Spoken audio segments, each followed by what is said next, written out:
this get set up. Let it get started. Let it get started. Do its thing. My phone is not charging. It's all right. You dancing, man? We always dancing, Oreo. What's going on? Why are you hiding behind like the thing? Why are you hiding behind the thing? Oh, I have a table over here. This works. This kind of works. This is a different setup. This kind of works right here. Here, let me try to whoop right there. Perfect. Perfect. What up, Connor? What up, Oreo? We got a new setup in the office, so we're trying to like figure out what is the best way to go about setting everything up and like where to sit and establish everything. What's going on, Eric? What's going on, guys? How you guys doing? Happy Friday. Chilling, kicking it. What are you guys up to? Thanks for the motivation video. Anytime, my friend. Figured it was a perfect time to be able to share that just because trying to wrap door cards got me like super unmotivated because I didn't want to do it. I still haven't done any more than the one I've done, so I'll probably end up doing the rest of them tomorrow, but still not fun.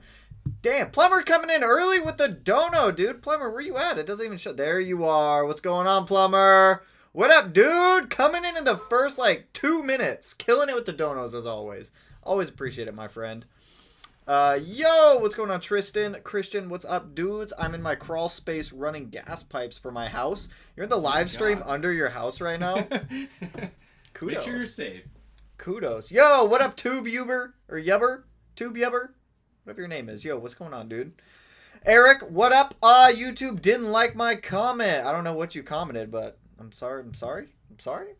Just got done with the aggressive driving class. Aggressive driving class. What do you mean aggressive driving class? Are you learning to drive aggressive, or is it like defensive driving? What kind of aggressive driving you doing over here? J-turns and stuff. I don't know. What up, homies and small dog? Small dog's in the other room with Melanie right now. But what up, dude? What up, Don? What's good, guys? What up, Ami? Corey, what up, bruh? No one gets the Lionel Richie reference anymore. I get the reference. I know what you're talking about. I saw your comment. I get what you're talking about. I'm picking up what you're putting down. I'm smelling what you stepped in. Justin, where are you from? I am from Washington State. Justin, where are you from? I'm so used to the camera being on this side, and I need to readjust and remember that it's on this side now because we did some like rearranging in here. It's kind of nice. My dude, you mean? Except I'm kind of in the doorway. It's not like anyone's gonna like barge in. It's still, you got like stuff. You got stuff over there. And you got your vape. Look at you, all happy. Fat clouds, Matt. They called you out last time. It's not too late. Ayo, happy Friday, Tanner and Matt. Hope you both had a great day. What do? We like assembled like the baseboard of a shed today. It was not the most fun. We built a foundation. It's not the best, but it works. I figured out why you hate top mount intercoolers after spending an hour getting mine back on yesterday. The stock STI top mount intercoolers are garbage. Straight garbage. I hate installing those. Some people get them on with no issue at all. Every time I go to do a top mount intercooler on an STI, it's always god awful to put back on. Have you ever had to do it? It's not fun. I've helped you do it too. It's not fun. It's not fun. They're never fun. You get to a point where you feel defeated. I've been there. And then you sit there with a stupid coupler that has to go on the turbo and you fight with it for like an hour and it just doesn't.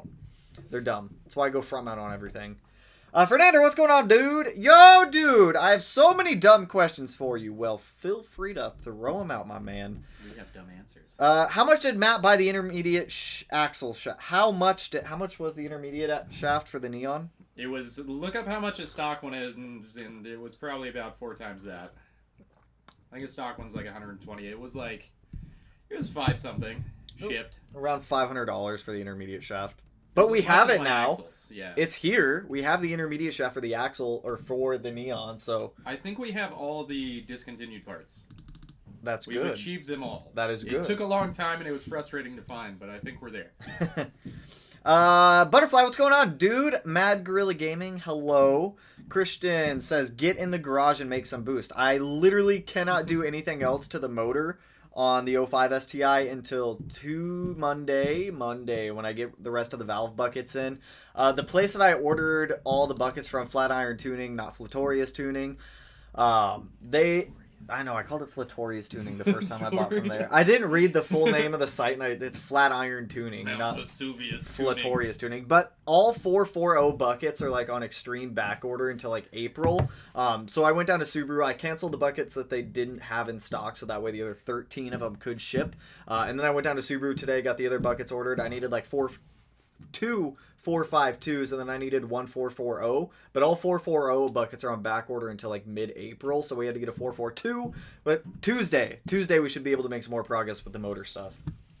Charlie, what up? Yo, my dude, stoked about my new hoodie. I am stoked for you. Stoked for you. All of the camo hoodies, if you guys ordered, this isn't the camo hoodie that I'm wearing. If you guys ordered camo hoodies, those did show up yesterday. Some of them shipped out this afternoon. I have some more right here to drop off at the post office as well. The Simple Drive or the Smedia Drive hoodie branded weirdness combination stuff. Those show up on Monday, so those will ship out Monday and Tuesday for you guys also. So all that stuff should be going out.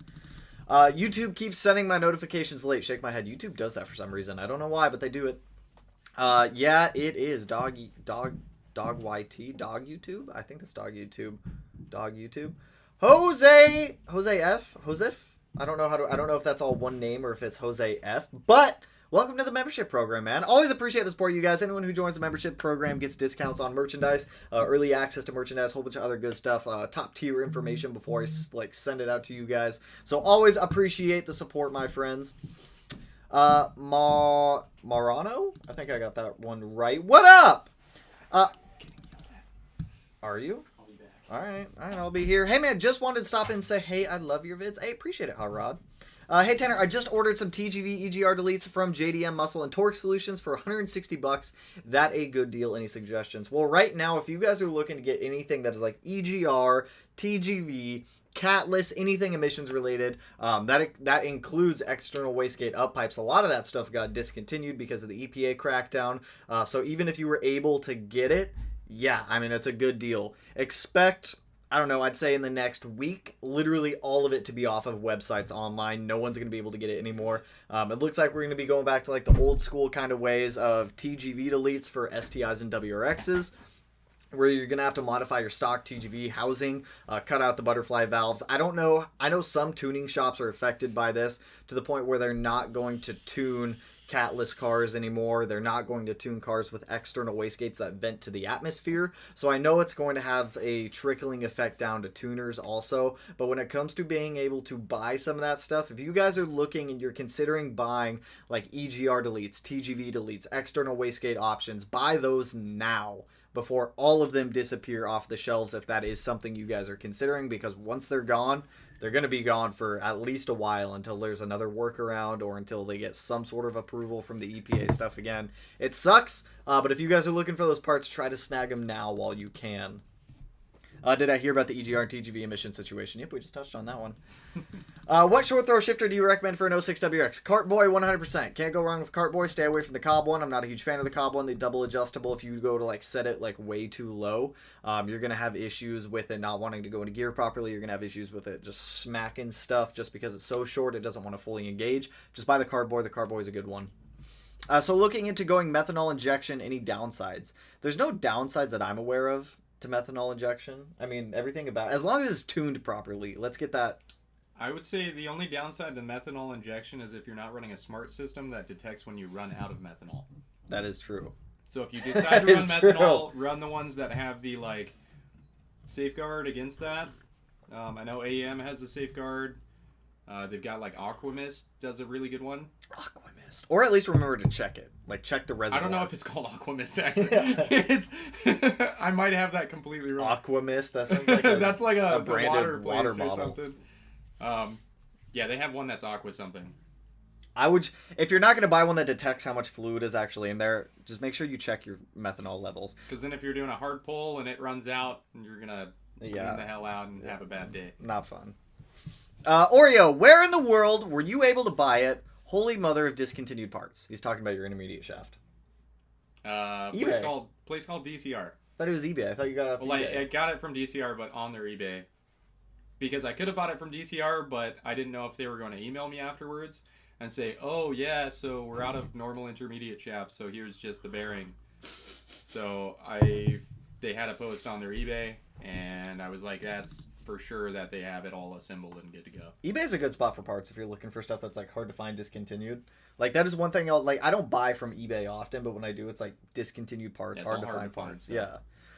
Yo, what up? You tell me what's up. We're kicking it. We're live streaming. We're chilling. Fox, what's going on, dude? Eric, YouTube doesn't like the word poo. Why doesn't it like the word poo? When you were bouncing around and making noise, I commented, uh-oh, looks like he needs to go number 2. I mean, that's around like 10 a.m. 10 a.m. is my time to go number 2. Great channel and content, bud. Got me in love with my 2020 STI. Final tune today. 472 wheel horsepower. It's a good number. Damn, dude. Those are good numbers right there. It's better than me. Those are fun numbers. That's better than me. That's better than both of my cars right now. Ready to hear some SRT4 gurgles and pops. SRT4 still has a ways to go. But all the hard stuff has been, like, acquired. I'll just say so am I. So are you. It's going to be... To hear a gurgle and pop? Too. Yeah. Yeah, it's been way too long. The SRT, it still needs an intake manifold, intercooler piping, electronic, a wiring harness, fuel. Is that it? I think that's it. Tires. We've gotten pretty far. Or wheels. I don't know. We're slowly acquiring. The other room upstairs is slowly filling full of SRT parts. Slowly? Okay, quickly. It's been a couple of weeks. Ask Matt, how is the work on the Neon SRT4 coming along? We're waiting for parts to come in. It's going great. It's going great. It's going awesome. It's going to be on jack stand. Pissed me off last time. You said I wasn't going to make it run, and then I stupidly decided to buy a whole bunch of stuff I shouldn't have. Hey, now it's going to run. Well, it's going to be closer to running. Well, now it'll be closer to driving. Yeah. I guess we'll say now instead of 5 more years, we're probably looking at another 2 years. Nah, we'll get it going. Have heard any new images on the news on 2022 STI? I've seen renders of it, but still nothing released from Subaru. Until I see stuff released from Subaru, I'm not even going to touch on it because it's all up in the air. Until it's actually released by Subaru, it's all rumors. Logan, hey man, my buddy just gave me a 3-inch parent turbo inlet. I would like to replace as a maintenance item because my stock inlet is 15 years old. It's not going to fit on your 2005 WRX unless you get a turbo with a 3-inch compressor housing. Your stock compressor housing is 2.4 inches, so it's not going to fit, unfortunately. So, I mean, you can put it in your parts bin if you ever go to a bigger turbo. By all means, slap it on there. But if you're looking at just replacing one for your stock inlet replacement, just get a 2.4-inch turbo inlet. The 3-inch, it's just...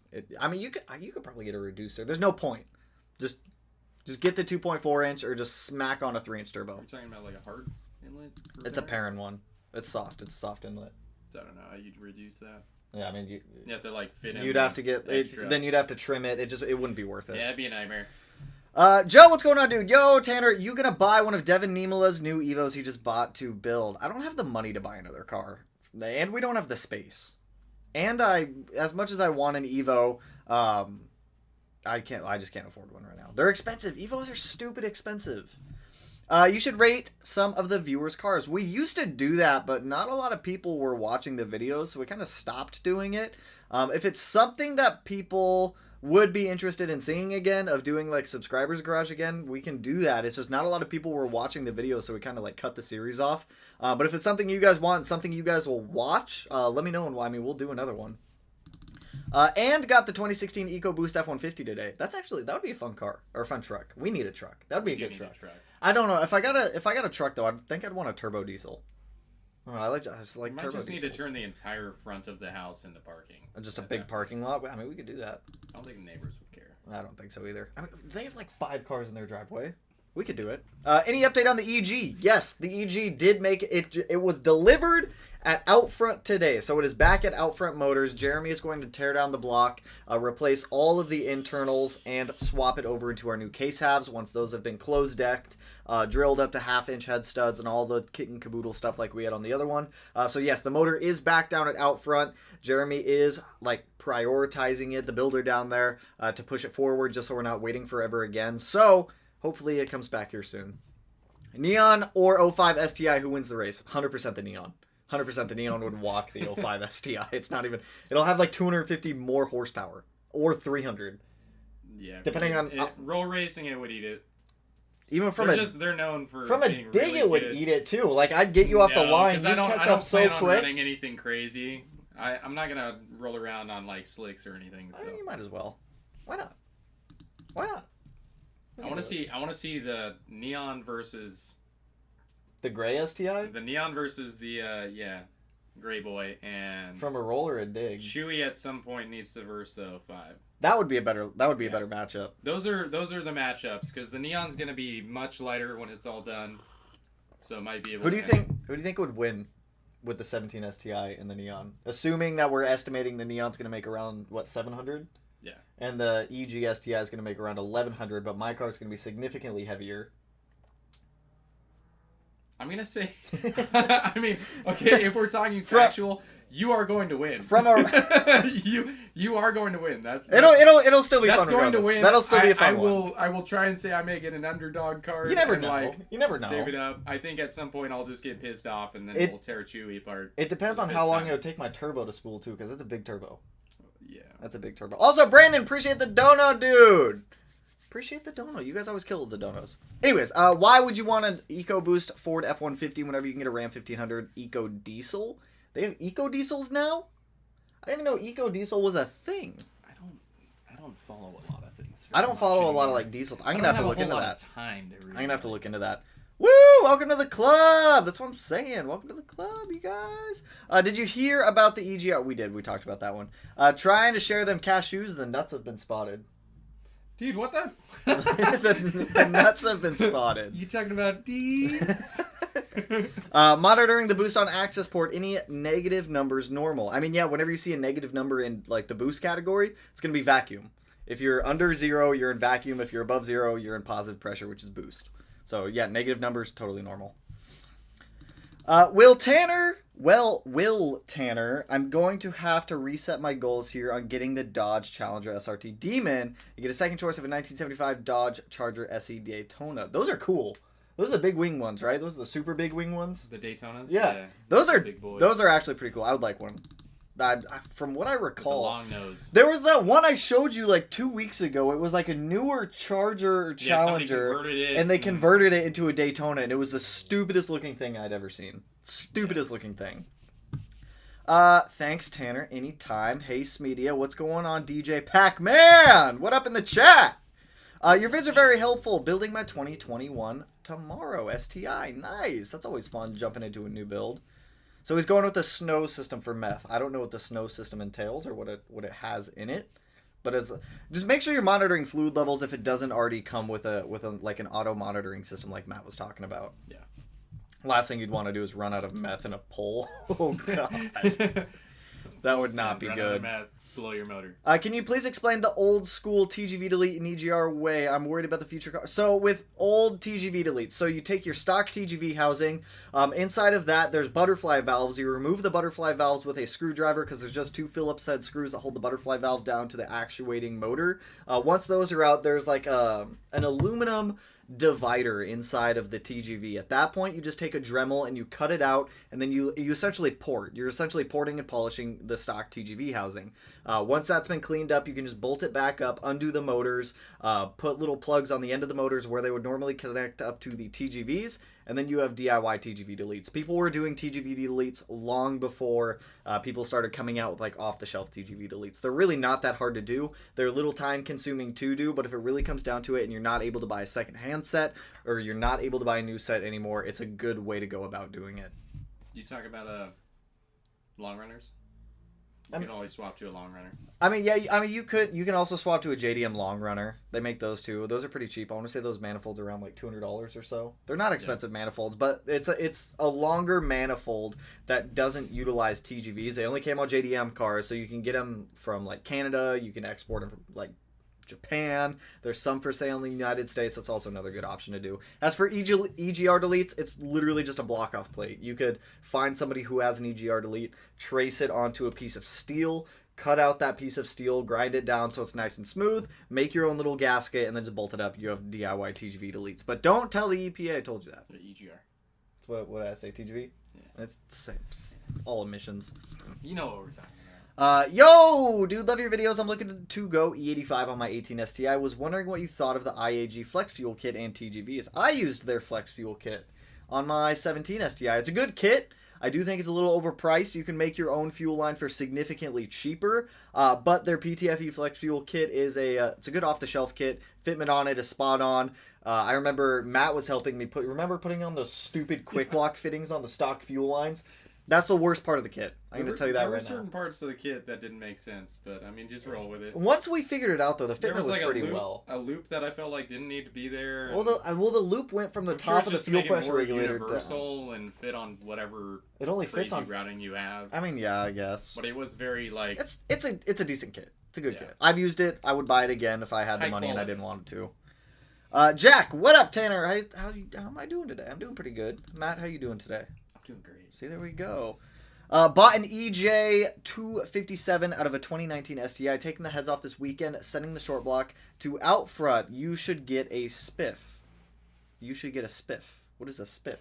A spiff, like a hookup, like. Oh. Like they throw you something. Oh, I didn't know that. I don't work with out front on that level where I'm not doing any like cross marketing with them or anything. I'm not working with any companies actually like that. I haven't done that at all. But I mean, Outfront, really good work that they do. They stand by their work. If they have issues like with shipping stuff, they are more than willing to take care of it, like you guys have seen. Outfront does awesome work. You will be extremely happy.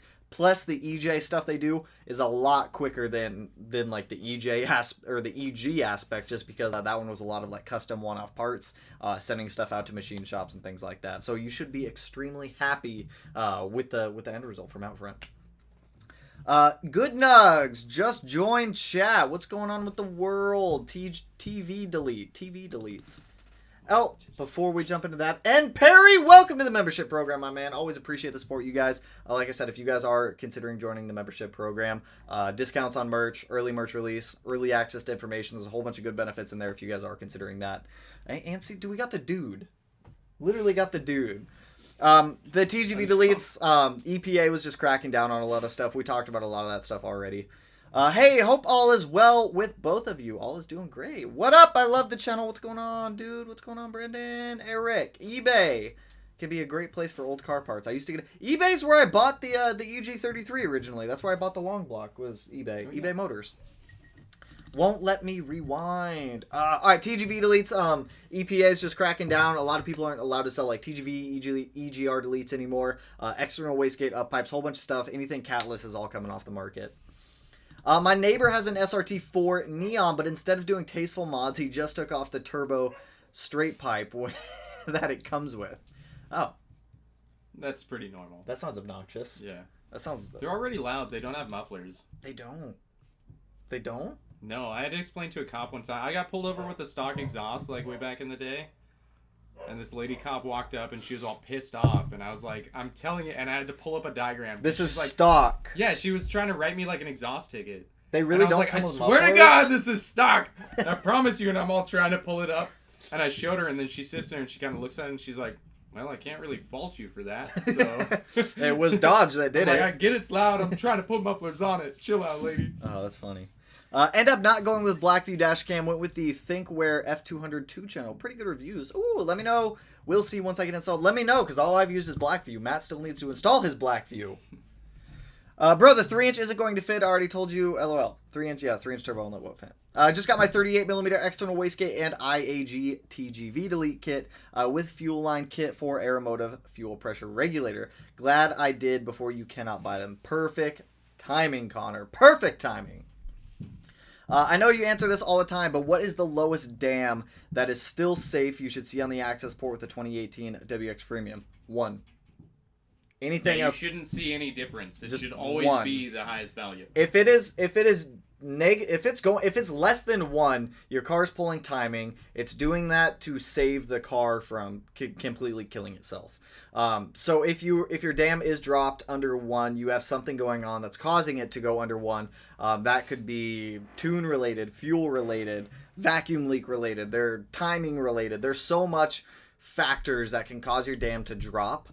If it's under 1, it's not ideal. So you need to, I mean, sometimes it happens. Like I've been driving cars in the past where dam drops and then it'll like go back up to 1 momentarily, which I consider that like a hiccup. I don't really consider that. Like a learning process almost. Well, normally that's with like when you first flash a tune on is when that's going to happen though, yeah. Not like 6 months after the tune's been on the car. Yeah. If it drops and it stays there, you've got a problem you need to address. If you see a lot of feedback knock in your dam dropping, that one's a whole nother issue. That one's probably rod knock or the beginning signs of rod knock. I would pull up cylinder roughness just to cross verify at that point to see what cylinders are doing. But yeah, it should always Should always be 1. Corey blocked your comment. You remember that SRT4 commercial where the younger bro steals the keys? I just watched that commercial actually like 3 days ago. Have you seen that one? Yes. And he's racing the bug eye. Yeah. I actually just watched that one. A little far-fetched, but... Rate my car! I will watch. We might do those again. We might do those. Do you need a boost controller for tuning a J-pipe catalyst? I mean, yes. You also need an external wastegate.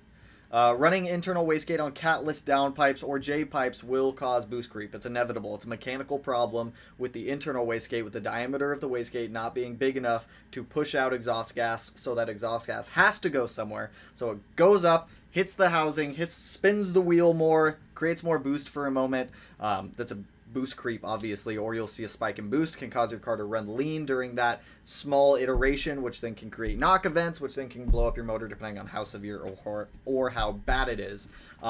Plus, yeah, I don't think you can really buy catalyst J-pipes anymore, so if you're going to go catalyst, get external wastegates now. Do it now. Do it now. Do it now. Baja Turbo as your track, or as your truck, or Brat. I'd take a Brat. I would like either of those, but... If you had to pick one, which one would you pick? I wish we had a long bed. If you were stuck between a Brat and a Baja. A Baja. A Brat. See, that's what I'm saying. The Brat. You could put people in the back. There's seats in the back of the bed. I'm pretty sure they have like an aftermarket kit to do the same thing to a Baja. Do they? Yeah. Is it legal at that point because you added them on? Because the Brat came that way. Who cares? I mean, I'm not the one getting pulled over. I Just don't have the Brat it or the came Baja. like that. I bought this like that. Just like dumb. I've done that with cops. My tint came like this when I bought the car. You can't ticket me. Just got my wagon back, and it's got the STI side bumper things now. STI side bumper things. The little add-ons. I'm guessing it's a Blob eye, and it's got the little additions like my Blob eye has on the side that go down to the bumper. That's all I could think of. I think that's what it is. Neon is lighter. The Neon is lighter than the 17 STI. Love your tag photo. Berserk is the best. That's to Eric. When is the Dino day for the Blob? Mid-March. So, like 2 weeks. Like 2 weeks. We still have a lot to do to get it ready for the Dino. I still have to put the tie rods and the ball joints in. Do an alignment. I need to finish setting valve lash. I need to get the cams in. I need to set timing. I need to get the timing components on. Then I need to put the engine back in the car. And then I have to reassemble everything and fill it up with fluid. There's a lot. There's still a lot to do. And it sucks because, like, the biggest holdup is always waiting on things. It's always waiting on shipping for everything. It always takes forever. Can't wait to see the engine put in your Subi. Hopefully they send it back quick. For real. Hopefully it doesn't take too long down at out front. Would I ever consider getting a Dodge Lancer or Chrysler LeBaron GTS Turbo? I've seen the Chrysler LeBaron GTS Turbo, and I think I'd rather have that. I don't know what a Dodge Lancer is, though, so now I kind of want to look. Dodge... Did you say would you or would I? I don't know. What would you rather have? What is a Dodge Lancer? I'm not a huge fan of the Dodge Lancer. It looks good. I kind of dig it. You dig that? It reminds me more of like a... Makes me want a Fiat. I'd rather have the black one. It does look like a Fiat! Look at the back. That reminds me of a Fiat also. Yeah. Man, Dodge doing some weird stuff. Classy. Whatever happened to, like, styling like this? Why did we get away from this? Why did we get away from this? We wanted to look like spaceships, and then we reached the moon. Like the and old... we said, oh, we're over this. Like the old Hakasuka Skylines. I probably pronounced that completely wrong, but those ones always look good. Yeah. Like, it's a timeless styling. Can't go wrong with them. The manga is super sick. Manga, I don't know what that... I think that's for the that manga. combo. I think that's for that up there. I noticed the 2021 WRX stock wheel are 18-inch and looks way better than the 15 to 19 stock wheels. I'll go aftermarket, but still nice. I have a 2020. Yeah, the 18s always look better than the 17s. The 17 like WRX wheels look like trash. They do. Like, I'll be the first one to admit that. I used to have an older WRX, or not even an older WRX, like a 16 WRX that had those wheels. They don't look good. You know what ones I'm talking about, right? Yeah. The weird super spokey 17s. Just, nah, not a fan. I'll bring mine over the pass after it gets tuned, and you can do a little review if you want. I've thought about doing car reviews. I don't know like how well I do at them. I don't know. We can try it. We can try anything. I mean, you never know. What made you choose the EZ? I didn't get an EZ. I got an EG. The main reason why I got an EG over an EZ is After watching Subi Performance, if you guys haven't checked them out, they have like a lot of super informational like engine building videos. The EG is a lot more in line with an EJ than an EZ30 or an EZ36 would be. If you guys watch the breakdown of the EG video, there's so many more similarities between an EG and an EJ than an EZ versus an EJ. Also, Shaggy, appreciate the dono, dude. We got Perry the Pear out here, but I don't know, when Matt and I were first starting to talk about this, like I brought up EZs at first, and then you're like, the EG though. Yeah, because I was like, I've wanted to do an EG and Chewy for a while. Because they came with one, didn't they? No, they came with the EZ30 for the 3.0R. Mm-hmm. But no, once you pulled the trigger and you like went full send and got the EG33, and I saw it and we measured it, I was like, fuck, I'm glad I didn't pull the trigger on this. Yeah, there's like it's way longer than an EZ. It was yeah. But yeah, coming down to the EG33 is basically like the JDM EJ22 with an extra cylinder. It's just exactly bloop. Yeah. You just kind of add 2 cylinders on there, so like so you still have aftermarket parts. You just have to buy 6 instead of 4. It's way simpler. I mean, people do make aftermarket stuff for the EZ series, but it's not as readily available as it is for an EG. Plus, with the EG, shares the same bolt pattern as the STI does for the crank, so that way the flywheel clutch can use a STI flywheel clutch setup. The STI oil pump does fit on the EG. I did confirm that. I don't know about the whole crank position aspect of it because the EG has 2 crank position sensors versus 1 like the STI does or an EJ does. Dude, every time I talk about like EJs and EGs, I just get the... It's confusing. There's so many more similarities between an EG and an EJ versus an EZ and an EJ. It makes it a little bit easier for the swap. Which I still have no idea how to do the wiring in that thing. That'll be fun. We'll figure it out. Can't be that bad. It's all a standalone system anyway, so I mean it's just rewiring everything. We'll cross that bridge when we get to it. I know Haltech is like really good customer service when it comes to that stuff, so I mean I'm sure they'll be more than willing to send over diagrams. Yeah. The EcoDiesel had a lot of issues to the point where they stopped selling it. Ford stopped selling a lot of stuff. It's Ford. Like, no hate against Ford. I like some of Ford's cars, but like, didn't they discontinue the sale of all of their cars except for the Mustang? Didn't they do that and they're only selling trucks now? That just doesn't seem like a smart... I think they're on the way of doing that. Are they? Yeah. Like they every haven't time... quite done it yet. Every time I drive by the Ford dealership downtown and look... It's only trucks. All they sell is like trucks. They might as well just make a Mustang dealer. I think they killed off the Focus RS way too early. I think that car could have been a huge hit, but then again, the dealer price... What video? It was like a Donut Media video I was watching. They brought up a really good point where dealers were getting RSs, and then they were marking them up so heavily that the people who could afford them didn't want them. And the people who wanted them couldn't afford them. It's just like with Subaru, the Type RAs and the S209s. Mm-hmm. Like, we had an S209, and just to match... Didn't you guys have 000? Or was that the RA? That was an RA, was 000. Yeah, because it was a one-off RA, owned by Subaru America. But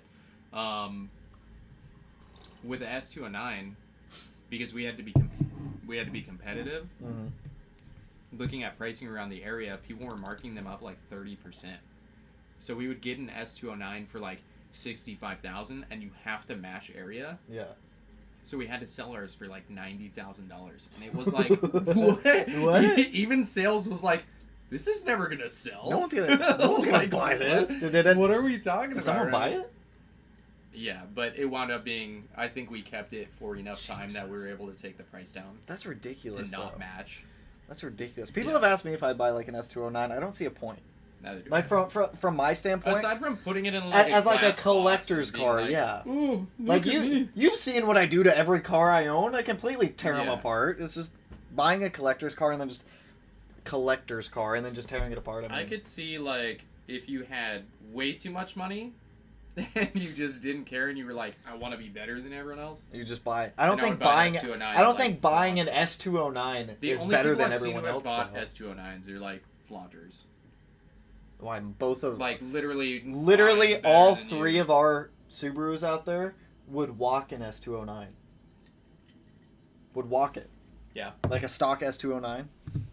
And RAs. Don't get me wrong. I like if you modify a collector's car like that. Yeah, but then I'd say it brings the value down. If you're buying an S209 and you start modifying them, you're screwed. Yeah.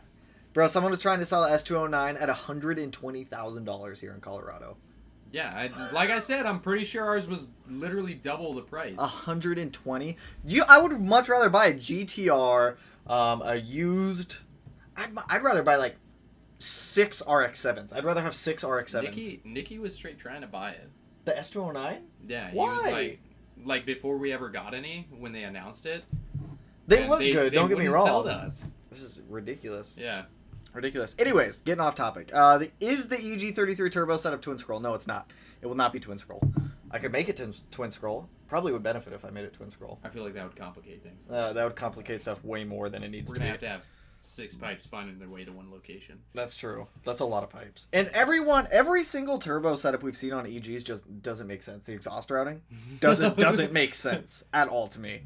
I don't understand it. Why not? If you care about your car going over something... I don't understand how you put, like, the exhaust comes down off the header, wraps behind the car, then wraps, like, around and, like, it doesn't make sense to me. Also, because of the diesel gate. Yeah, the diesel thing was one of the big contributors to the EPA crackdown. You should rename the Rotaries tab in the Discord to Doritos. We could do that.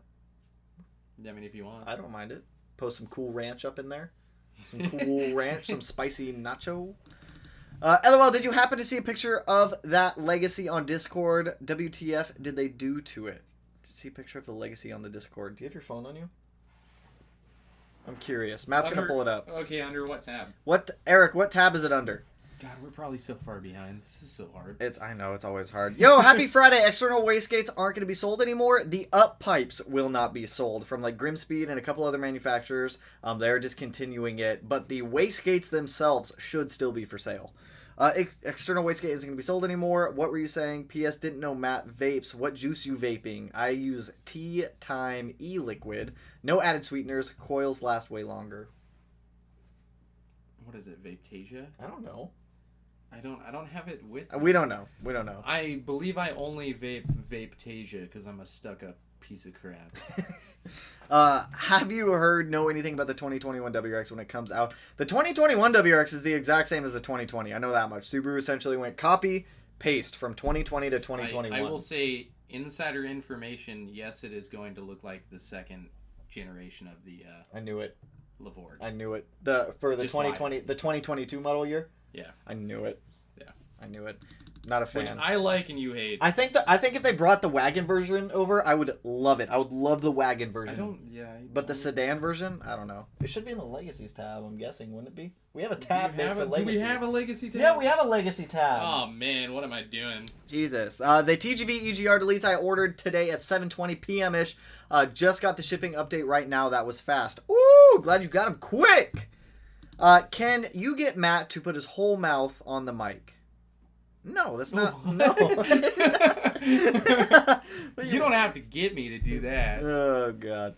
Hello! Been following the 05 build for a while now. I'm building a 95 STI. Jealous. I almost bought, instead of buying the 05 STI, I almost bought a 93 WRX. I feel like that actually would have been a really cool build. But there's just, like, no parts availability for it. I'm sorry, I'm still just laughing at that comment. With the whole mic in your mouth thing, do you want to try it?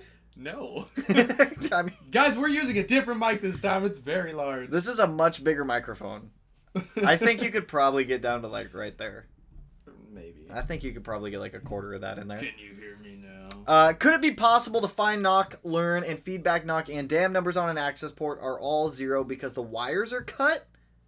What wires are cut? Fernando, what wires are cut? What are you talking about?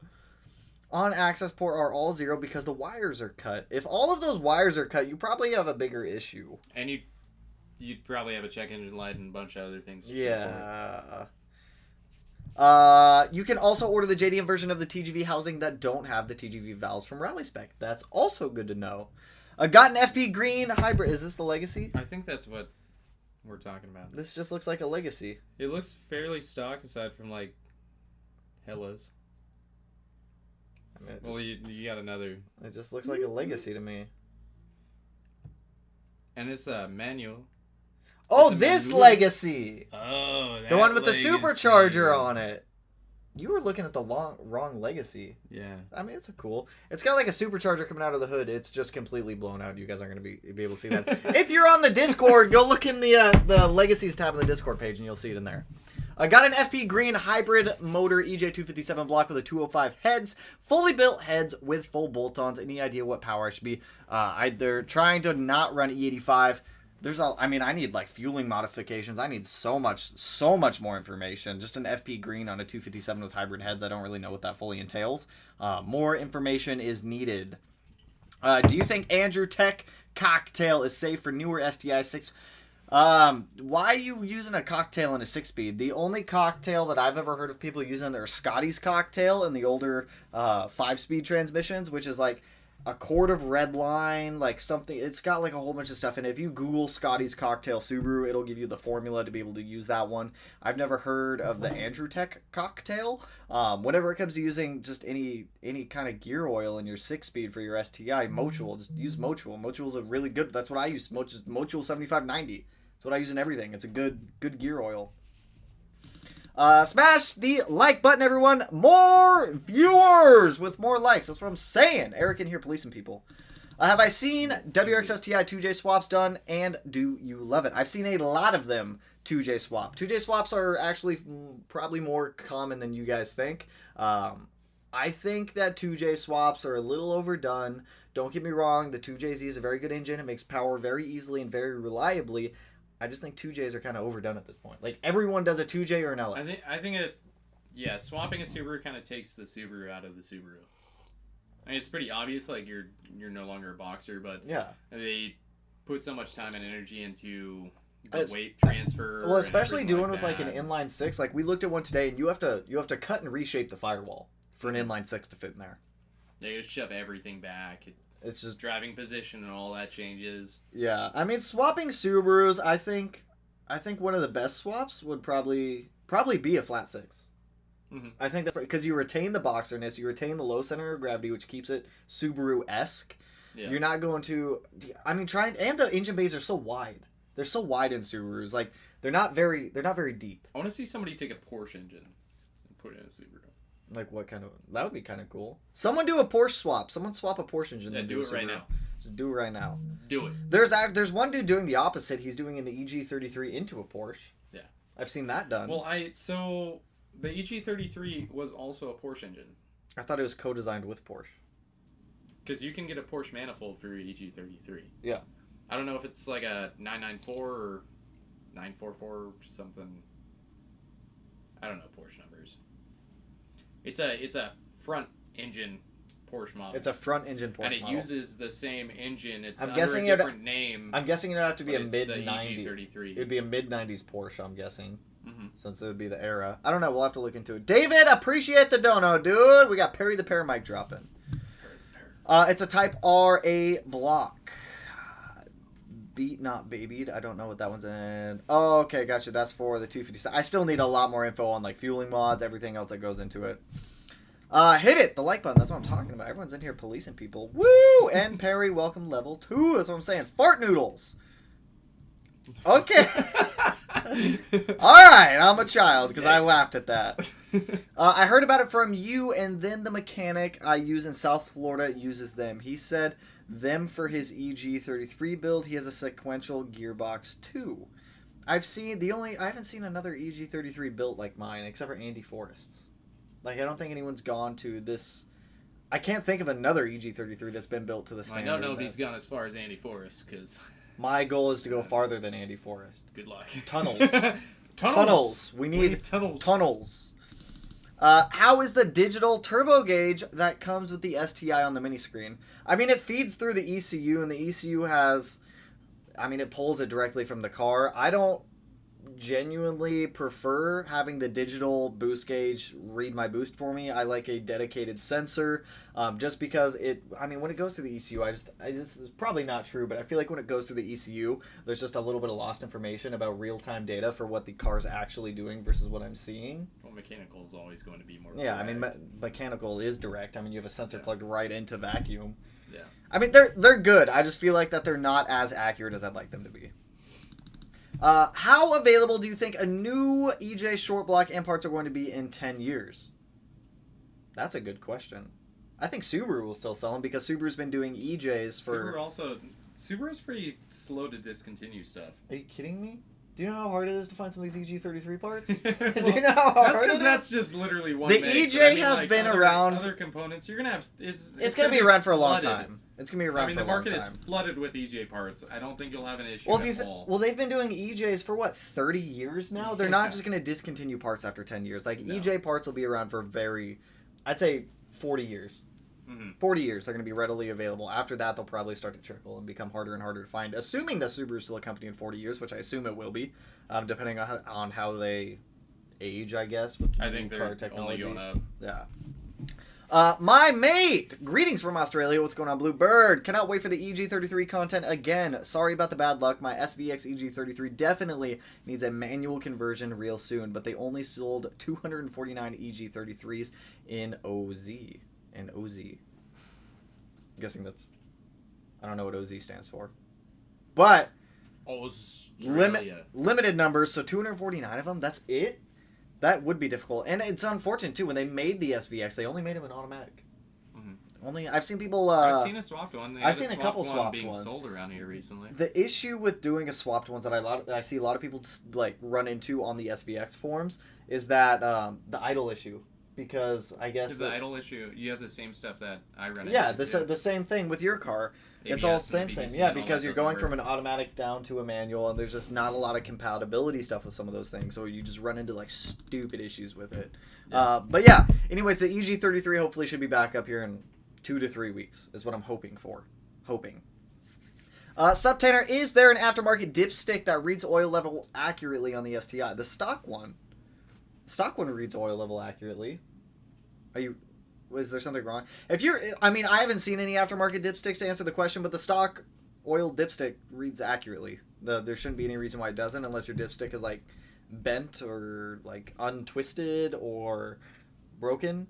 Like, I've never seen any not read accurately. Even if you swap pans or anything, you don't need to swap to an aftermarket. Yeah. Come to Chicago. Car meets, they go hard. I haven't been out of... When was the last time I went? Last time I was out of state was in Vegas. Unless you count Oregon when I got my last car tuned, but I don't really count that. But I think Vegas was the last time I went. And that was for work when I worked at my last job. When I went down there for a cleaning convention and I met Mr. Clean. Super cool dude, by the way. The real Mr. Clean. He looks like you'd imagine. Do you think the maker of parts will still sell them, like the Killer Bee wastegate headers? No, I don't. I'm pretty sure that Killer Bee, I'm not 100% confirmed on this, but I'm pretty sure Killer Bee and other manufacturers are going to discontinue the parts. I know for a fact that Grimspeed 100% discontinued their external wastegate up pipes. They are not making them any longer. They said so today on one of their live streams on Instagram, so I know some manufacturers are permanently discontinuing some of these parts. Am I going to track either the Blob Eye or the 17 STI? Yes, the Blob Eye will probably see like light autocross, maybe a little bit of like time attack style driving. The 17 STI is going like full out like race car. It's probably going to be like 70% track and 30% street. Just keep in mind that the 17 STI it's going to retain full interior just because I want it to, but there's no OE safety features in that car anymore. All the airbags are gone. Like every airbag in that car is out. So it's not the safest thing to drive on the streets. Brat. See, brats. I'm all about the brats. So I just installed the Cobb Access Port Stage 1 tune, and it has been good. But today is day 2 after installing the tune. It just went to 0.87 dam, and the highest feedback knock was 4.22, but went quickly. So you just flashed the tune on yesterday. This is day 2 of the tune. ECU is probably still learning. Like Matt and I brought up earlier, you need to drive around the car for a little bit. It has to go through like idle learning, cruising learning, watt. It will start to learn the tune more as you're driving. The way you drive the car also is also going to play into how the tune learns. So there's multiple factors that are kind of going into the learning process of the tune. I have a 2015 WX CVT. What mods do you recommend to increase horsepower? My mods as of now: Boomba bypass valve, AEM intake, and muffler delete. Matt, you steal this one. This one's all you. I gotta drink my coffee. Well, with the WX, I mean, essentially... Remember, it's CVT too. They don't like a lot of power. Yeah. I'm assuming you've been tuned. If you haven't been tuned, you should probably get tuned. Well, he's just got an intake and bypass valve. Yeah, you can normally pull a decent amount out with just getting a tune and cranking up the boost. I mean, if that's all you're going for is a horsepower increase, you don't really have to do a whole lot with the WRX. I haven't heard too much about the CVTs really. CVTs like to give out at like 320 wheel horsepower Okay. from what I've seen. Honestly, if I were doing it and I had a CVT WRX, I would do J-pipe, intake, charge pipe, intercooler, bypass valve, boost controller, and stop there. That'll probably put you a little over 300, like 305, 310. That's where I would cap all it. that. Yeah. Do it reliably and do it easily. I mean, you could do it easier without them, but reducing IATs, it'll just enhance reliability. Yeah. Those CVTs don't like to hold power at all. They like to give never- issues around 320 Never been a fan. of the CVTs. No, I'm kind of upset they switched to CVT. I'm not a huge fan of Melanie CVT and her Impreza, like just driving that thing. Like if you're like starting to They're always accelerate, it's hiccupy. just They're hiccupy. They feel like a rubber band. And they don't feel just, smooth. No, not at all. For a CVT, and a CVT is always supposed to be smooth. They don't feel Yeah. smooth. Back to 0, but dam stayed at back to 0. Your dam shouldn't be 0. It should be 1. Shouldn't be 0. If it's 0, you got a different issue. I'm guessing it went back up to 1. Bucky Lassick's daughter is building a sick Brat, by the way. I've seen some of the videos. Bucky Lassick, I've seen a couple of his videos. Cool dude from what I've seen. I've never talked to him, but yeah. All right. There was one at Subifest SoCal back in 2018 that was full Rhino lined, a Rhino lined Brat. That'd be kind of cool. Drive through lake. You could drive through anything. Yeah. It'll hold up. Take It'll be just anything fine. Canards. Canards. That was in relation to the 05 question with the wagon, or the 05 statement with the wagon. The Canards. The Canards. Cody, what's up, dude? Appreciate the dono, man. Dude, you're awesome. Always got great advice. Keep up the great work. Also, what is the average max turbo PSI on the 2018 WRX? I mean, I haven't seen any go past like 22 PSI max. That's like peak. That's like peak. I've seen people touch 400 wheel horsepower on stock turbo on the WRX, but probably didn't last very long. I don't know how long it lasted. Personally, they're really good stock turbos, actually. For those ones, they're Garrett turbos. So they're built well. They can handle a decent amount of crap thrown at them. But when you start overstressing a turbo, that's when things start to fail with turbos. And I wouldn't suggest doing that. If you're looking to, and especially when it comes to like max PSI questions on a turbo, I mean, that's going to vary so much about like everything else that's done to the car. Personally, I wouldn't push it past like 350, 360. I mean, they're pretty good Garrett turbos from the factory. Like they're a lot better than I'd say the IHI turbos. Mm-hmm. I'd say it would be like IHI turbo, Garrett turbos, HKS turbos. Which those ones are like super rare. And that's 209. Did they do that? No, they didn't. And the Type RAs. They've only done it in that's 209. Yeah. Which I've seen people like tune those ones. Those HKS turbos make power. Mm-hmm. Like pretty good power. Spool fast. Yeah. Also, Jordan, appreciate the dono. We got the pair back in here. Perry the pair. I'm all about Perry. LOL. Well, sure, the bed isn't super long, but the Baja, but I did move some heavy stuff with mine. I'm not sure the bed length on the Brat. I mean, that is true.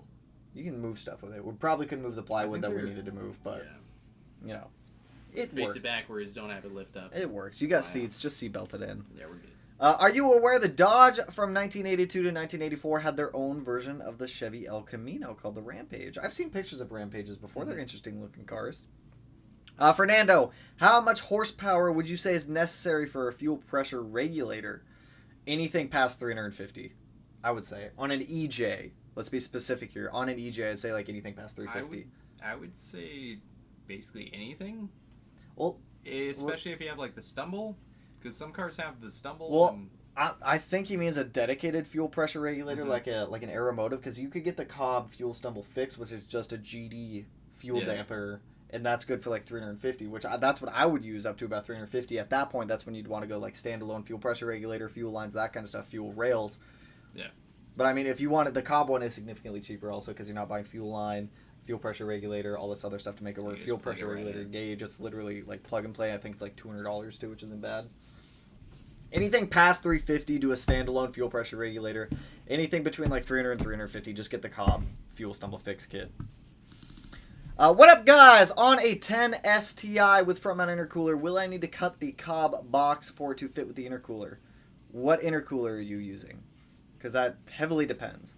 10 STI front mount intercooler piping. Is it? If you're using the Cobb intercooler with the Cobb SF intake box, there's no need to cut anything. It'll all fit. You might need to do a little bit of trimming on the box. I don't know for the GR chassis. I know with the GD chassis, you do need to cut the box a little bit. If you're using like an ETS front mount intercooler with a Cobb SF intake, you're gonna have to cut the box, but it's not too bad to do. I have a dedicated video doing that one of making a ETS front mount fit with a Cobb SF intake. There's not too much trimming you need to do, but there's a little bit of trimming. Also, Cody, appreciate the other dono, man. We got Perry the Pear throwing like thumbs up out here. I'm all about it. It costs too much to replace, too much to replicate body panels like the super old cars like that. That is true. They're all like stamped steel and molded that way. I just picked up my 6-speed conversion today. That's what you need. Now I just have to wait until I can get my engine built. Ooh, that'll be fun, though. That'll be a fun setup. I meant to say EG. Sorry, I wish Subaru would just market a 6-cylinder STI. I'm curious why Subaru hasn't done that. They've stuck with the EJ so long. I feel like it's. Plus, I mean, if you look at. I think it's just the power goals they're going for the STI out the gate. And That's trying true. to keep everything like cross weight differences.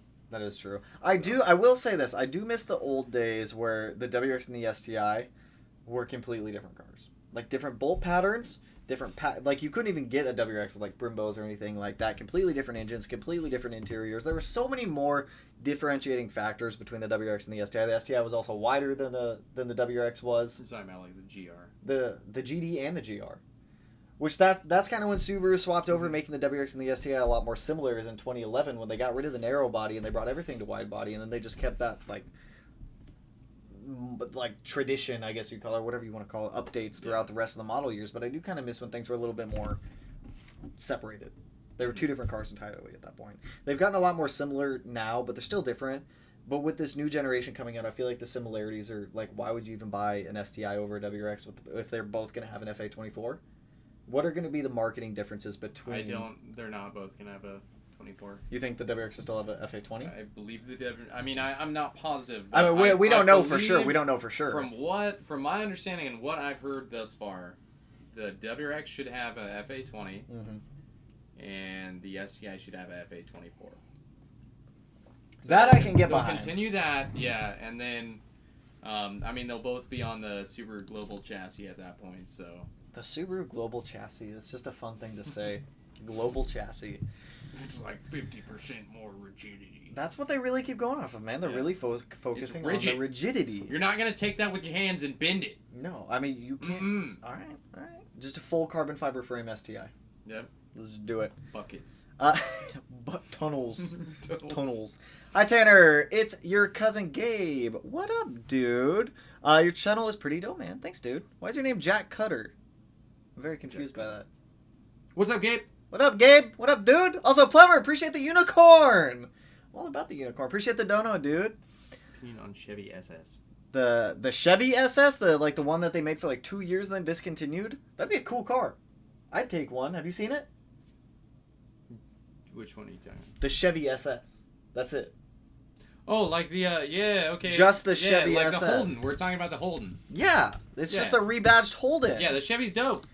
They only made it for like 2 years. It's literally a rebadged Holden, and it's dope. I would take one. It's dope. I've driven one. They're fast. You've driven one? Yeah. Aren't they supercharged?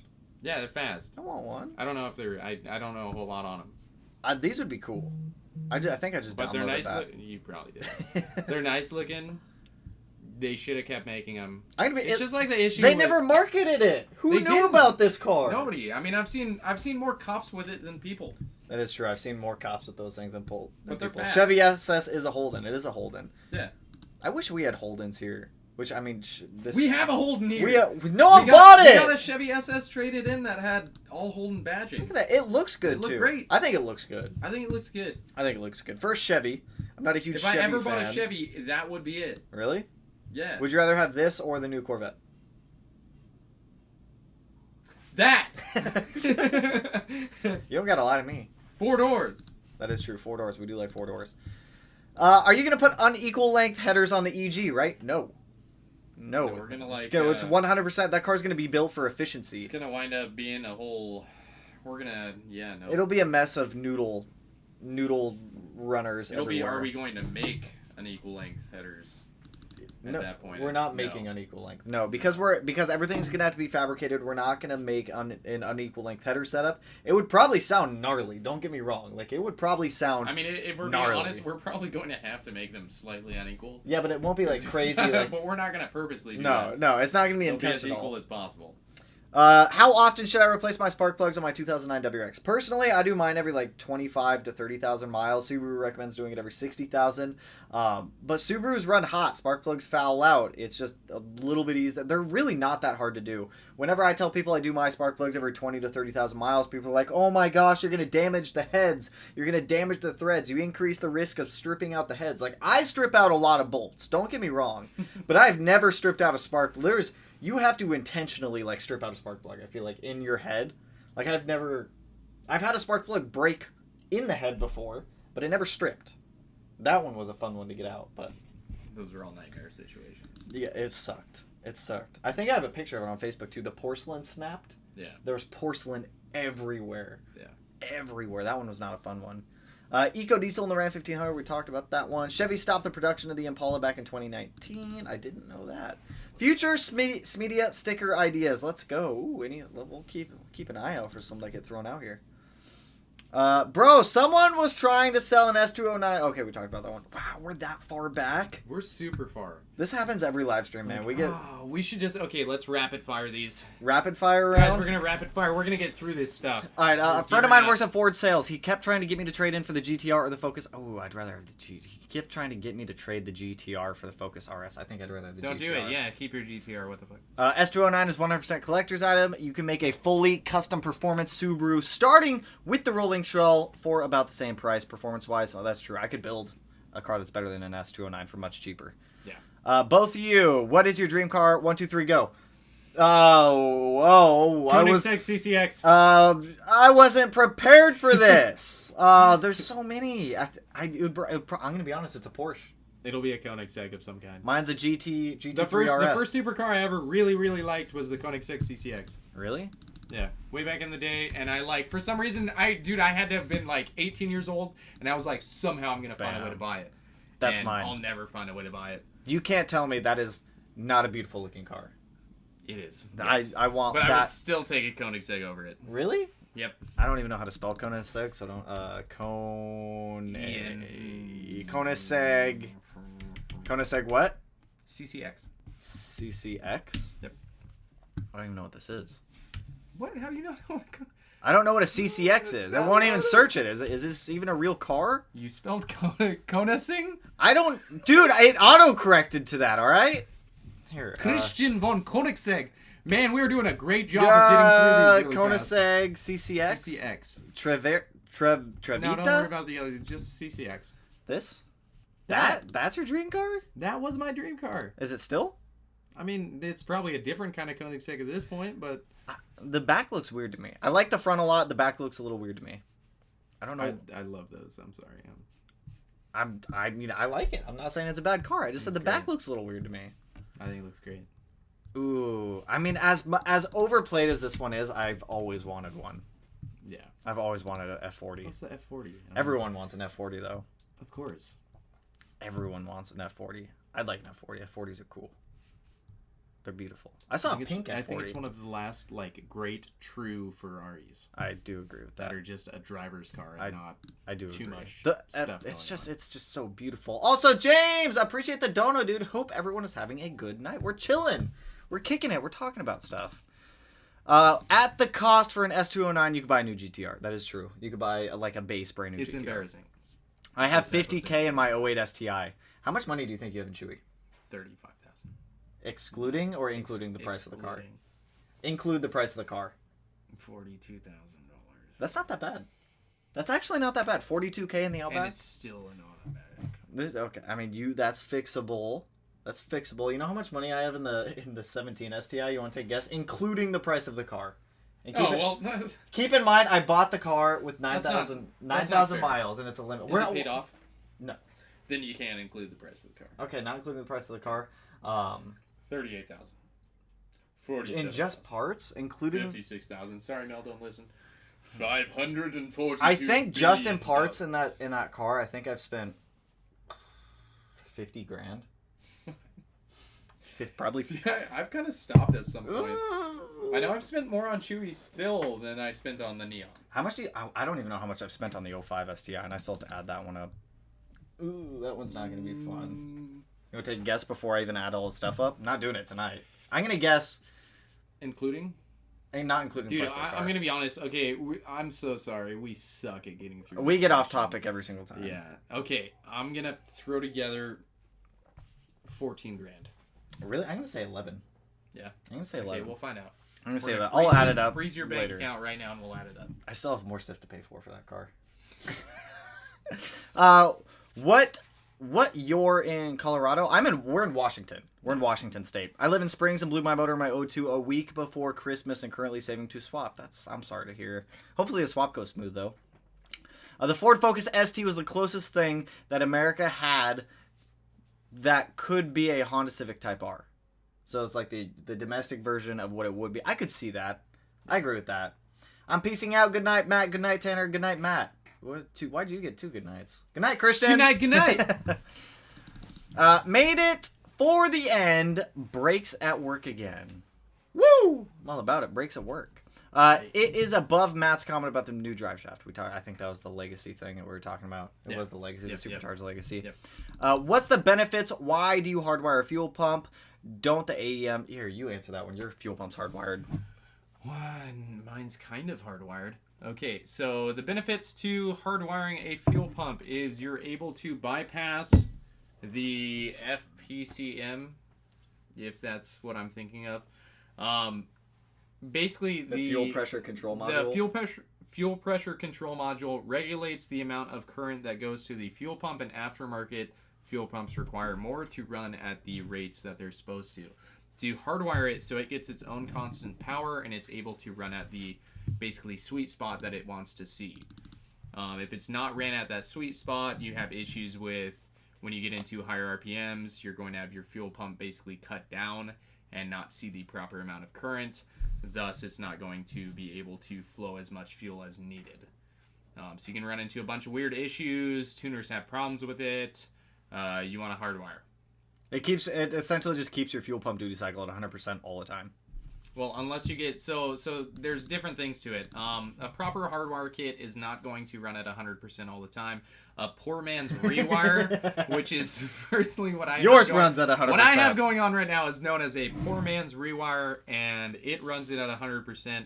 There are also things like iWire makes a couple of kits that are really good, and they still keep the like 25, 50, 100 ratios. You can blow out fuel pumps if you do a poor man's rewire like I did. That fuel pump lasted like 3 years. It did. That fuel pump had its I life. definitely killed it with that though. How bad is it if the throwout bearing goes out on you? I mean, you gotta either drop the trans or pull the motor and replace it. I mean, you don't really have much of a choice at that point. I'm usually sleeping for your live videos. Well, here I am. Welcome, your mother should have swallowed.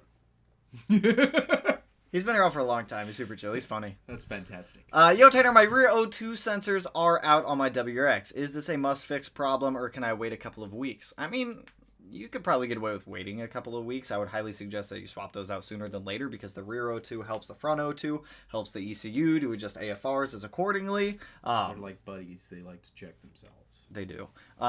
If you're going to be doing it, just don't like get into boost. Like don't push the car hard if you're having O2 sensor problems. Just like drive it like you normally would. Just don't beat on it.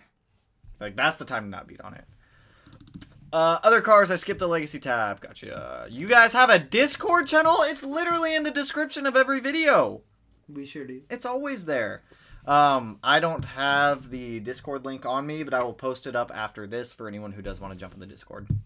Or if you want to pull it up and throw it into the chat, you can do that. I might be able to.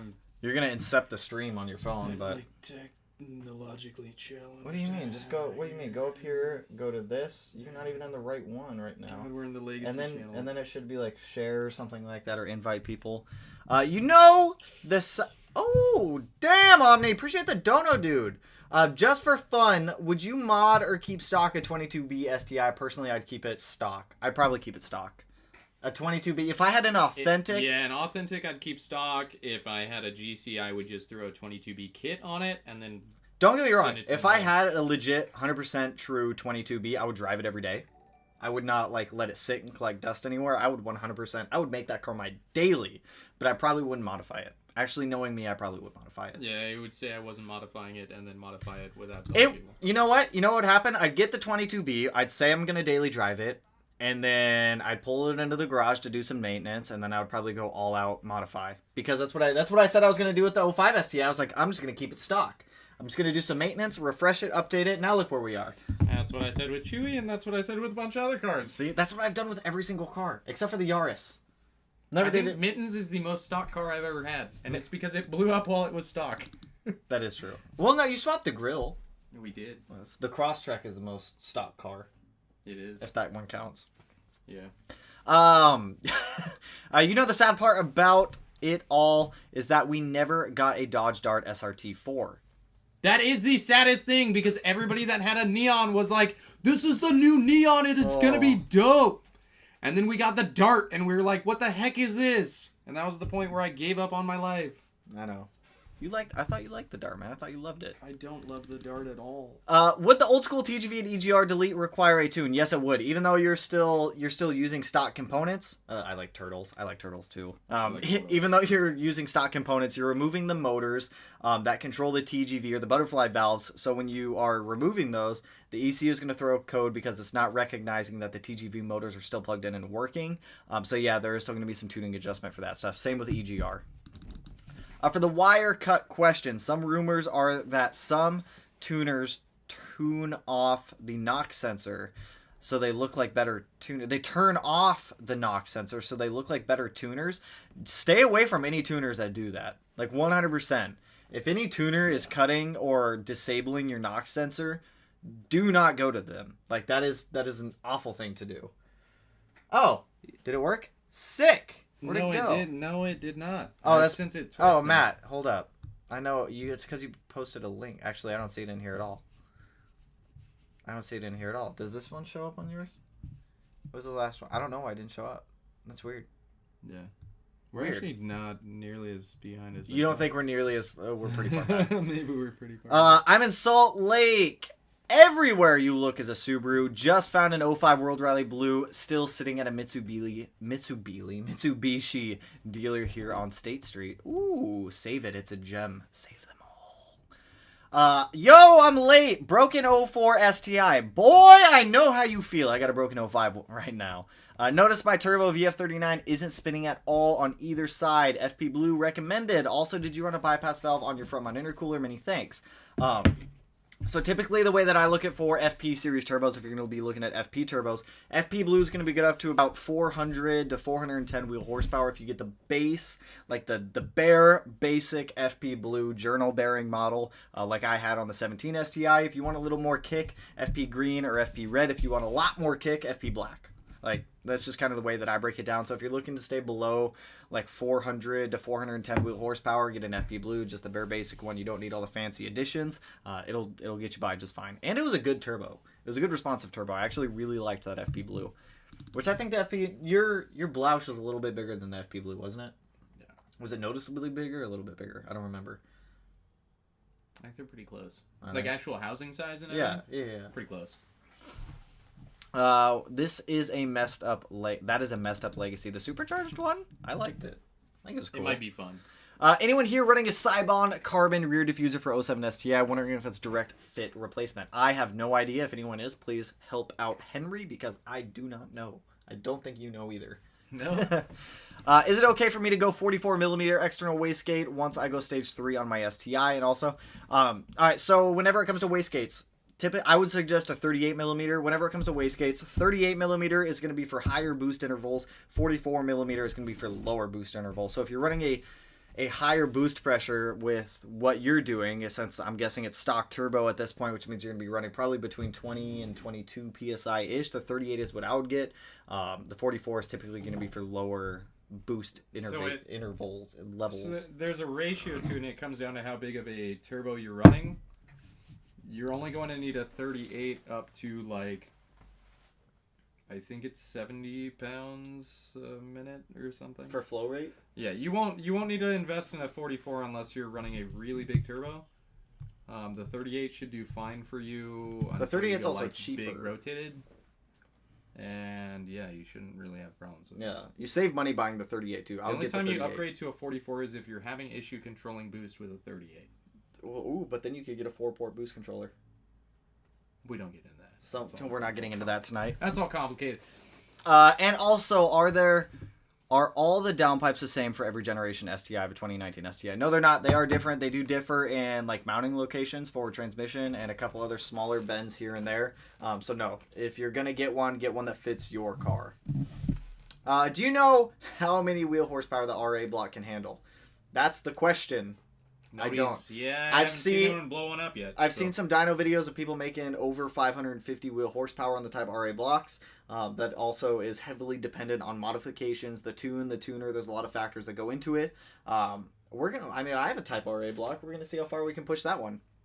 We're not gonna see how far we can push it, but we'll see. We'll see how it does on the dyno. We'll blow it up. We'll straight send it to the moon. Yep. I mean, we have all the fueling and the turbo modifications to send that thing to the moon. It's just when the heads. When will it send? When will it be sent to the moon? Hopefully it doesn't. Rotary swap is the best in a Subaru. I don't think I've seen any. Have you? I don't think I've ever seen a 13B swapped WRX or STI. I'm sure I have, but not off the top of my head. I don't recall. I mean, there's some weird videos out there. Do not use a cocktail for newer manual transmissions. The Scotty's cocktail were used because of the older 5 manual transmissions were glass and used as a last resort. See, I knew the Scotty's cocktails were for the older 5 manual transmissions, or the 5 speeds, the WRX glass ones. The 6-speed, the newer 6-speeds, I've never seen an issue or a reason to go with like a cocktail setup. I've just never. It also comes down to like a warranty standpoint too. If you have a newer car and it's a manual, well, it depends on if you already threw your warranty out the window. Yeah, like me. If you're just trying to mess with it for like longevity things and you're under warranty, would that create a warranty issue if someone would swap their gear oil to Motul even though it's the same grade as Subaru OEM? No, but you have to inform Subaru America that you're doing that. So they have it's like having the best way is to cover your ass by making a case with Subaru America and keep all your receipts. That's like having a babysitter. Keep your receipts. That's like having a babysitter over your car. Well, what I've always told people, and you could probably give more insight on this, is if anyone ever has a question about what they can and can't do to their car, is to email their dealership and get it in like writing or an email form, so that way. I wouldn't even do that. Don't hold the dealership liable. Even if they say... Because I could tell you one thing, and if it comes down to it, and regardless, the dealership has no control over that, and we can give the dealership a bad name and freak out on them, they're a dealership, talk shit about them all day. What it really comes down to is the person that's reviewing the claim at the end of the day is Subaru of America. If you have a question, call Subaru of America. Just do it. Super nice. Are they? Subaru of America is super nice, and they're always there for consumers. So I mean that's the reason why the company keeps growing and keeps going in that direction. I feel like that's one thing that Subaru's done really well is their forward facing customer interaction with people. They do give a shit. I mean, they had their whole Subaru ambassador program. I would throw a number out there. If anyone has questions, I can give you a number. I'm not going to throw a number out there because I'm not going to have everybody swarming them. People can Google Subaru America's phone number. Yeah, you can Google it. If you have a question, you can call the Subaru America Customer Retailer Services number and just pick their brain.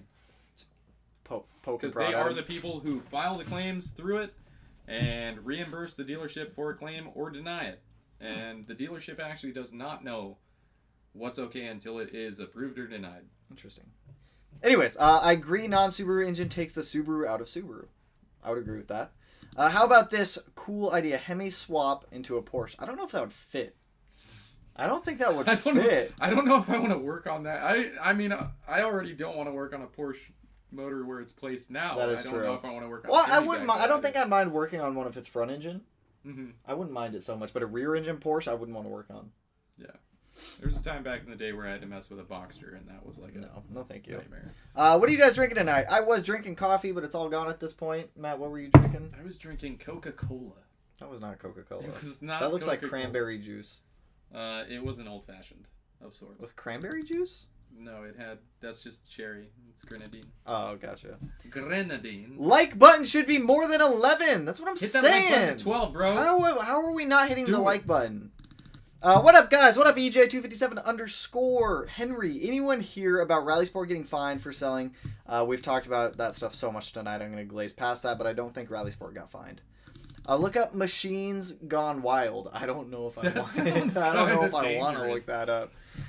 Your top horsepower goal is higher than his was. Interesting. I believe his was 950. Oh, we're going to break 950 easy. We'll easily get past 950.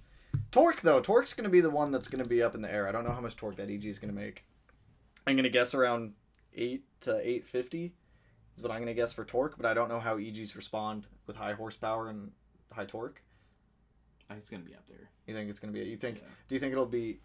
Nope, not even going to get into that right now. Parts for the EJ will be getting like parts for an LS, probably pretty common for a while. That's what I'm thinking also.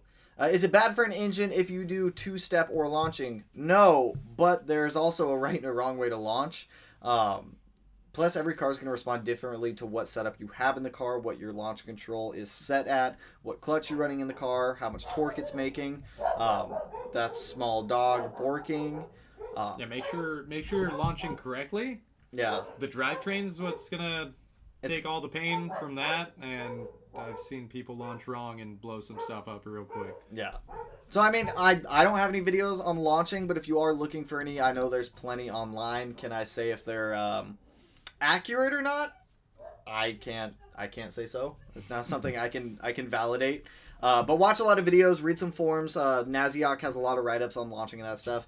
Samantha, Mel, you read my mind. Is Mel in here? Melanie, sounds like we need to go get more caffeine. Are they going to get us caffeine right now? We need more caffeine. Are they going to the coffee stand?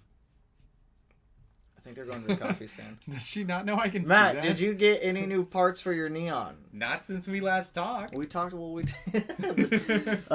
Air fuel sensor correction. What is the normal range of this one? I mean, that's going to depend on the tuner, but standard. 5 and under. Standard, yeah. Mr. Clean is a real person? He actually is. He is a real person. I have a selfie with Mr. Clean. He is a real dude. He's super chill, too. He's from Washington. I told you that, right? He's from Washington. He's like from like Mount Lake Terrace. Really cool dude. There are still producing parts for the Chrysler 2.2 liter 4-cylinder engine after they discontinue. It's weird. I don't know at what point manufacturers are like, we're gonna stop making parts for this engine. Like, we're just gonna stop. Yeah, because the Neon was like, we're done. When did they start discontinuing parts for the Neon? Dude, it's been years. Has it? Yeah, they started like 10 years after they started, production? the first thing I saw discontinuations on was like 5 years ago. Mm-hmm. And I think it started out with like the passenger side axle or something, and then it was all weird. Yeah, it was all downhill from there. Most of the SRT4 parts were made in Mexico, so I don't know if like they pulled out of Mexico and then the Detroit location and those locations didn't have that manufacturing. I could see that. See, what I was thinking is like when they start to discontinue stuff is when they're like molds, their stamps and everything wear to the point where they can't make any more parts with them, and then they're like, well, we're not going to replace the tool, so whatever we can get out of this tool is what we're going to run, and anything after that is you're on your own.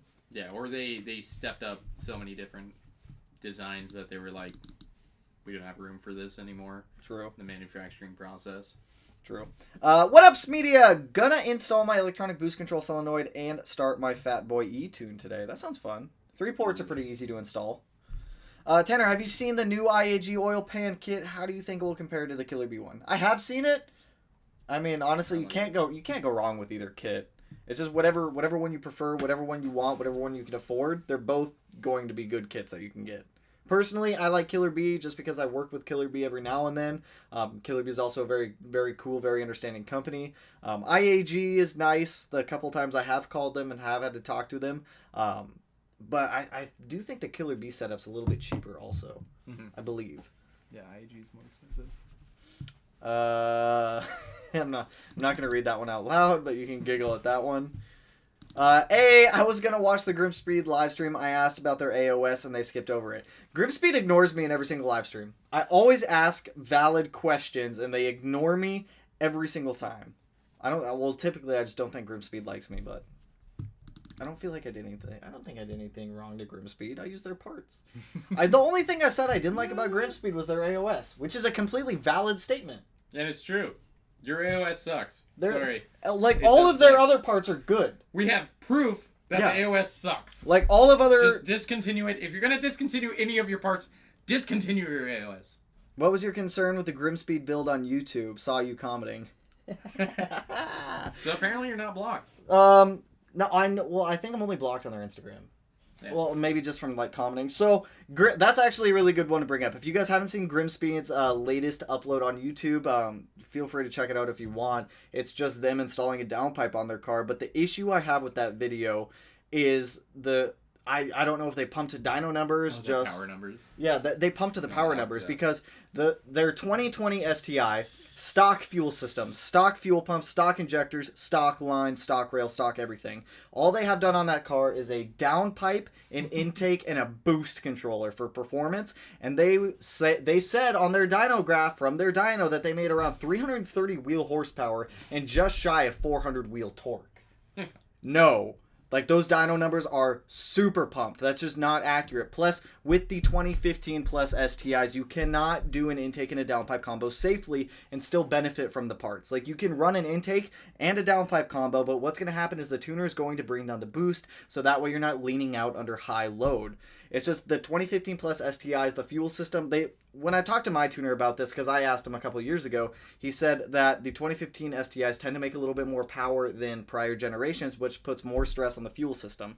When you start to run out of fuel using an intake and a downpipe, the car runs lean. This happened to me. If you go back to the super early videos that I had, you can see that I was getting treble codes for the 2015 plus STI of the fuel system running lean. I was getting like lean efficiency codes, like crazy knock, reduced dam, a whole bunch of stuff. It's just that video, which there's nothing wrong with it. I just think that manufacturers like this give unrealistic expectations to everyone else who wants to modify their cars, and then when you guys go to put an intake and a downpipe on your car with a boost controller, and you guys start getting like excessive knock, reduced dam, lean efficiency codes, that it's just not a realistic representation of what you guys are actually going to be seeing in the real world. Like I said, I love Grimspeed's parts. I use Grimspeed's parts. Matt uses Grimspeed parts. Their air roll separator, not a good part. But that video of them taking that car to the dyno, those dyno numbers are 100% pumped. 100%. Like, would you agree? Yeah. 100%. Like, you're not going to make 330 wheel horsepower and just shy of 400 wheel torque on a stock turbo STI with no fueling modifications, with literally just an intake and a downpipe and a boost controller. Realistically, that car's probably around like 290 max horsepower. Max. It's just... I'm going on a tangent now. Got me all up on a tangent. Left the channel. First timer. What's going on? Reef Automation. I just bought a PTP turbo blanket for my FA20 2020. That's a mouthful. Any advice on installing this? Turbo blankets suck to install with the turbo in the car. I'll be the first one to say that. You're probably going to poke yourself with safety wire, or you're probably going to like stab your hand with the springs. Definitely wait till the car's fully cooled down so that way you don't burn yourself. I've done that before on a hot turbo. It just doesn't feel good, but just keep working at it. They're not fun to install. I think it's a little bit easier on that car because you have full access to the turbo versus it being on an EJ where it's like shoved in the back corner. How long have we been going? Like an hour and a half. I'm starting to get hungry at this point, and I'm out of drink. I think we're going to cut it here. I think we'll end it here tonight. We're going to end it here tonight, guys. I appreciate everyone swinging by the string. I appreciate all the donos, you guys. Sorry, there's a lot of comments that I missed. I do apologize. We go on tangents with this kind of stuff. But it's all good information. If I didn't get to your question in this live stream, please feel free to jump in the next one on Tuesday at 6:30 p.m. Pacific Standard Time. If not, should we do a surprise live stream this weekend? We can do that. We'll do a random surprise live stream. Surprise, but... I mean, I'm not gonna say when it is. That'll be the surprise. That'll be the surprise. We'll do a surprise live stream. But anyways, you guys, I'm gonna go get some food. I'm gonna go get some more drink. Thank you everyone for swinging by. Like I said, if I didn't get to your question tonight, jump by the next live stream. Tom, since I'm just seeing your comment now, I want you to know, I got your goodies, Tom. I'm gonna drop them off at UPS or at the post office tonight. But anyways, I'll catch you guys in the next one. Have a good night, everyone. Have a solid weekend. If I